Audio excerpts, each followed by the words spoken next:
Paging through the articles in country magazines, I'd see farm wives in fancy houses looking just like queens. With lipstick and mascara, not one hair was out of place. But I had sun-bleached, wind-blown hair and cowpucky on my face, and that old house that we called home was all run down and battered. But I loved him and he loved me, and that was all that mattered. We had just 50 stock cows and raised a little grain, but Dale was getting nervous, waiting for the rain. One day he sat me on his knee and said, "I love you, honey, and I'm getting you some cows to milk so you'll have grocery money." "But there's money in the bank," I whined in a most pathetic tone. "I need that to put the crop in, and besides, it's almost gone. It'll keep you slim. You'll enjoy 1 hour a day of chores. And the money from the cream you sell, it will be all yours." My handed-down maternity clothes were getting awful thin. Most likely by this time next year, I'd be needing them again. I started to imagine all the things that I would have, like pretty cover girls I'd seen feeding baby calves. So the old barn got remodeled and we took some cows on shares. But he forgot to tell me what cows do when they're scared. I guess those crossbred heifers never saw a man up close. He had to rope him from his horse and snub him to a post.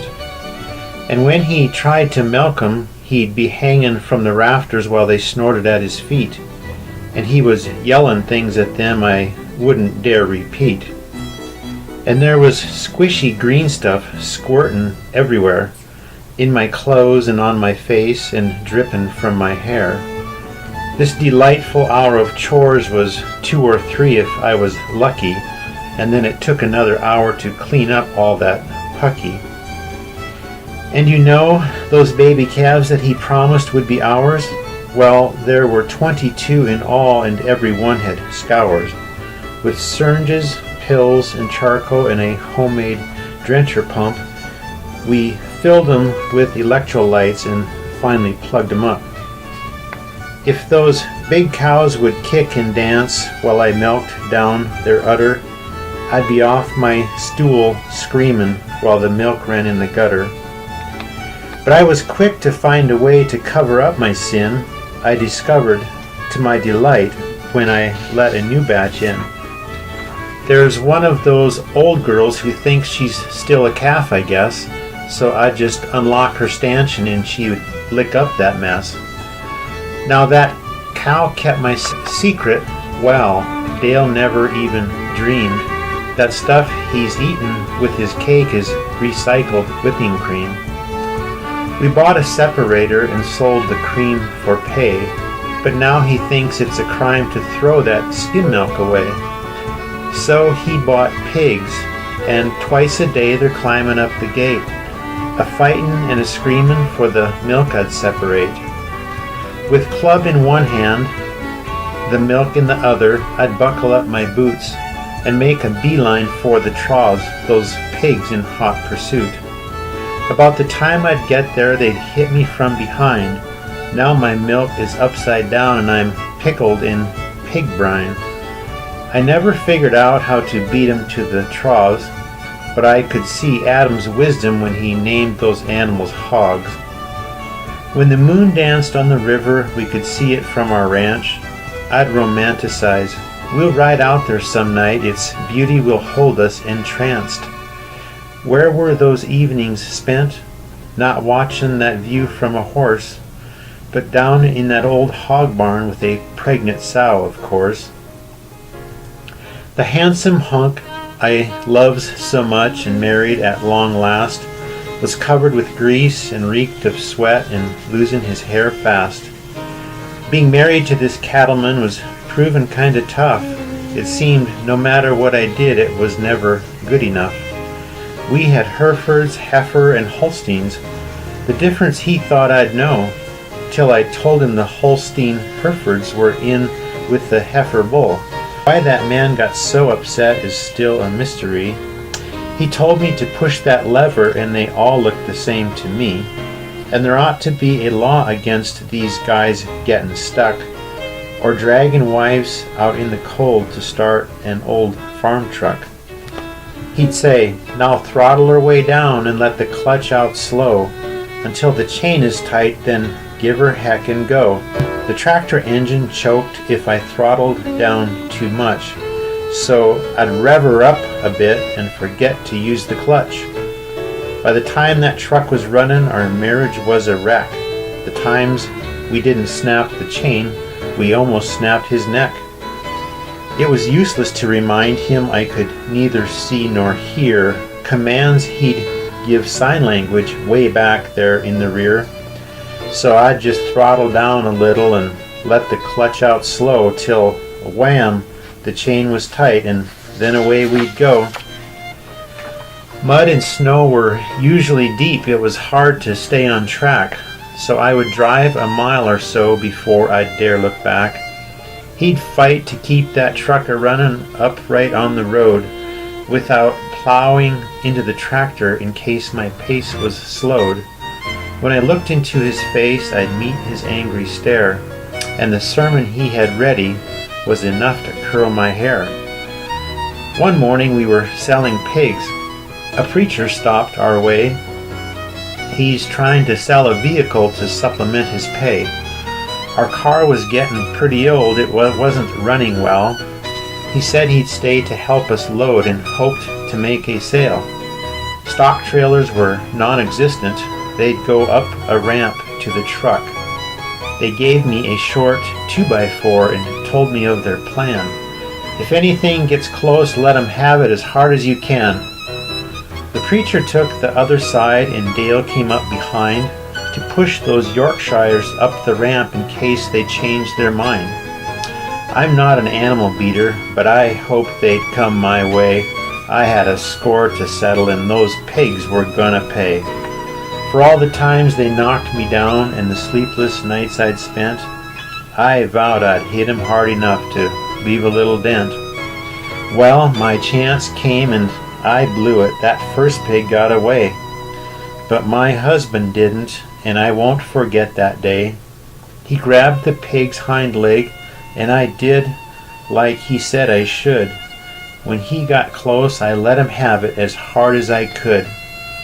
I didn't mean for this to happen. I hoped he'd understand. His eyes rolled up and he rolled down. I knew I'd killed that man. But he sat up and looked at me, and then I realized what I was seeing wasn't love shining from his eyes. Now I knew that he would live, but I wasn't sure I would. I looked over at the preacher and I knew he understood. Apparently, this man of God was thinking that same thing, and in his big old baritone voice he began to sing, "Yield not to temptation, for yielding is sin." With that reminder, Dale lay down and closed his eyes again. Now they say justice has a way of making herself known. I guess it's true, 'cause I never would have done that on my own. That guy got what he deserved. He almost broke my heart when he took my hard-earned cream checks and squandered them on parts. Well, I could write a book about the experiences I've had, trying to be a farmer's wife. Some were good and some were bad. I still don't have a fancy house. I'm not a beauty queen.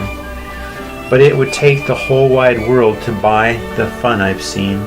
My sun-bleached hair is turning gray and getting hard to curl. But I would never trade my life to be a cover girl. And I want to tell you, honey, I'm proud to wear your name. If I could be a girl again, I'd do everything the same.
Lord